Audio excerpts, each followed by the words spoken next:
Up and down the country, the pressure on councils for accommodation is at an all-time high. So it's vital that when a property becomes vacant, it's returned to the list of available housing as soon as possible. In Leicester, council property manager Steve is starting his shift assessing a flat in one of the council's blocks. OK, we've got this one-bedroom flat today.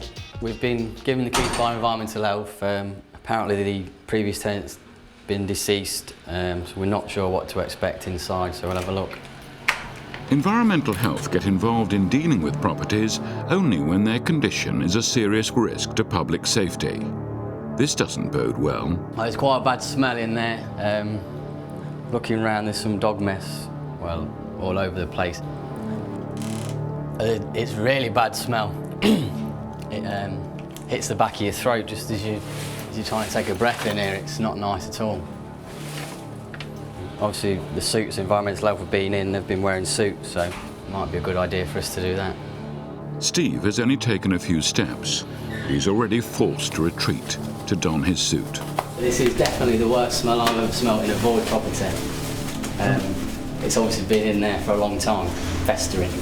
So now, prepared for the worst, Steve can venture back in. In Leicester, Steve is starting his assessment of the one-bedroom flat. In the bedroom, it's pretty clear why environmental health had no option but to go in first. Stepping through into the bedroom, the floor is completely covered in dog mess. It's actually made the carpet about an inch thicker than it really is through the amount of it that's in there. It gets worse around here, there's big chunks of it. Everything just looks like it's covered in it. How somebody's been alive in this property with this kind of stuff around is beyond me. It's quite sad really to know that somebody was living in a property like this and how it got like this. Gingerly picking his way, Steve moves on to the living room, and yet more reminders of the tenant's dogs. What you can see down here is obviously it's flat, so it was obviously sloppy and it's just seeped in to the carpet. At some stage, yeah, it was fresh and he was living here with dog mess around him and he didn't think, oh, I'll clear that up and get out of the way. It's just been left and been ground into the carpet. Looks like the dogs have been having a go at the sofa there. You can see where the claws have been scratching at it. The kitchen confirms what Steve's up against to make this flat habitable again. It seems that, for whatever reason, the deceased tenant was increasingly unable to cope with everyday life. Obviously this is a food preparation area. I don't think with all this fat and dirty pots and mixed in with the flies that have been on the dog mess, I don't think we can leave any of this in. From our point of view, all the units will have to go, all the worktops, the floor. Just looking at the sink, the water that's in there is a good few months old. There's mouldy food everywhere mixed in. So nothing's going to be able to be salvaged in there. Everything's going to have to be removed and we'll put a new kitchen in. But there are some signs of normality. The dead man could take pride in at least one area of his life. Some trophies up there. Looks like he was a bit of a fisherman. And they're all winners' medals, so he's quite good at fishing by the looks of it. I can't see any that don't say winners. It looks like at one stage he had all his senses about him, but unfortunately he ended up living like this. Whatever its condition, Steve has to clear this flat as soon as possible. And as luck would have it, there are others who can take up the baton. I wouldn't like to be the person that's got to clear all this stuff out. They are, of course, our extreme cleaners, Dave, Graham and Lee. They're hugely experienced in this type of job, but as Steve hands over the keys, they still have no idea what they're about to confront. The old tenant had an unhealthy obsession with dogs. Taking them for walks was not on the agenda. Oh my God. Oh, dog feces everywhere. The smell just hits you. Makes your eyes water. I can't believe that. It's like concrete.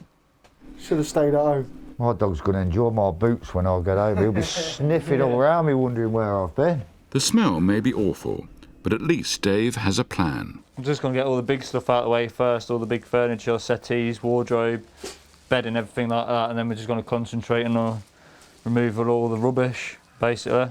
Bag it all up and chuck it in the back of the van. As the boys make a start clearing the rubbish, local residents are hit by the smell and even with his years of experience of this type of property, Graham is already gasping for air. That is a horrible smell. It's just, I can't describe it. It's something I haven't smelt before, but I don't think I'll ever forget it again. If the smell left by the dogs wasn't bad enough, Dave is tempted to break a golden rule.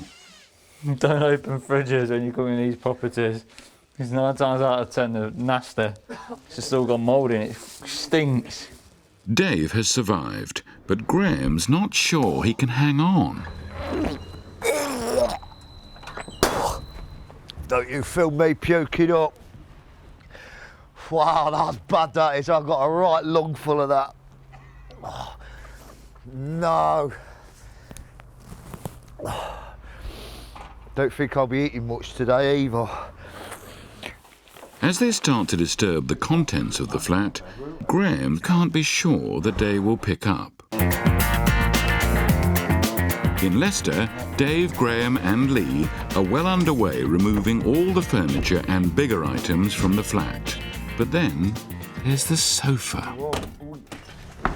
That's it. Where you got there, baby?